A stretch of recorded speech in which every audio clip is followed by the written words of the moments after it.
Guten Tag, hyvää päivää, dobar dan, paper day,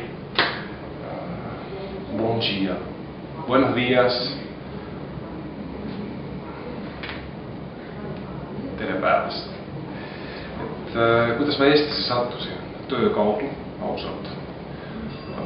Ma arvasin, et see on umbes nagu Soome, aga ei olnud. Aga soome keel näiteks oli küll suureks abiks ja võib-olla ka see Soome kogemus, mis endal oli, et kannatada seda pimedust ja võib-olla ka inimeste vaikimist. Tegelikult mina ei kannata selle all üldse, aga teistele võib-olla see välimalt tulevad raske.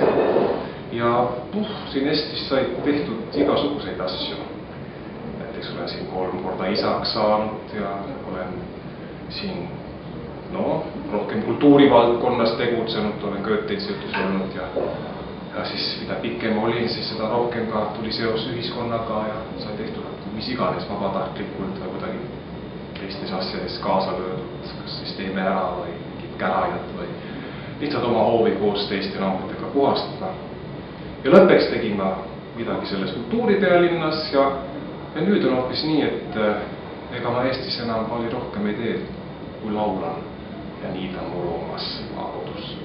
Ma räägin puhtalt, ütleme ka, siis niimoodi tõesti lihtsalt tulevad kindlasti saksa ja soome keelt, eesti keelt, hispaania keelt, inglise keelt ja siis ikka kuidagi on saanud õpitud ka bonjour, ranska keel ja siis natuke itaalia keel, sest abikaasa on Argentiina taustaga või tegelikult argentiinlane Itaalia taustaga, rootsi keel läbi selle Soome oleku ja portugali keel läbi selle Lõuna-Ameerika oleku ja siis ma olen päris pikalt elanud Horvaatias ja see keel täiesti külge ei jäänud, aga ikkagi hakkama saab, mind metsa pannakse nii siis ikka kuidagi saaks sealt ka välja, kui keegi midagi muud kui horvaatia keeli räägi.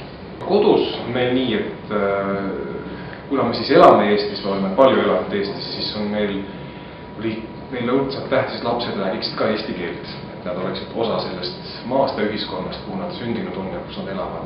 Lapsed räägivad väga hästi eesti keelt, käivad koolis ja lasteaias on käinud, sõpradega räägivad. Siis jälle emaga räägivad lapsed hispaania keeles ja ainult. Ja minuga jälle räägivad saksa keeles ja ainult. Tähendab, et kodus räägitakse kindlasti 2 keelt kogu aeg ja lapsed omavahel räägivad hispaania või saksa keelt, või kui juba on üks külaline, kes ei räägi neid keeli või on eestlane, siis räägivad kohe ka omavahel eesti keelt. Et selline huvitav segu on. Ma väga mõtlen, millal nad räägivad saksa keelt, millal nad räägivad hispaania keelt, umbes nii, et mis hommikune tõuge tuleb, siis kas ma ütlen guten morgen, siis selle tõugega räägivadki läbi terve päeva omavahel saksa keelt ja kui see on hola chicos, siis räägivad hispaania keelt. Das fällt mir jetzt schwer, einfach einen allgemeinen Gruß auf Deutsch an alle Deutschsprechenden in Estland oder überhaupt.